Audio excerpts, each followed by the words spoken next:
માટે આ રીતે જ વાણી વિલાસ કરવામાં આવશે તો ત્યારે આપણે અન્ય એક યુવા આગેવાનને પૂછી શું આપનું કહેવું છે આ બાબતે? રાહુલ ગાંધી અને રૂપાલા બંને દ્વારા વારંવાર આવા નિવેદનો ક્ષત્રિય સમાજ ઉપર થઈ રહ્યા છે ત્યારે પહેલી વસ્તુ તો એ છે, મારી દ્રષ્ટિએ રાહુલ ગાંધીનું નિવેદન અને રૂપાલાનું નિવેદનમાં હાથી ઘોડાનો ફેર છે.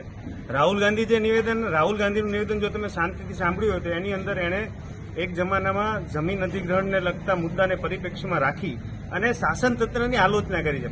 ભારતીય જનતા પાર્ટીએ જે જમીન અધિગ્રહણનો કાળો કાયદો લાવી હતી એને એ ટાઈપના જે કાયદાઓ જે છે એના વિરોધમાં એને શાસન તંત્રની આલોચના કરી.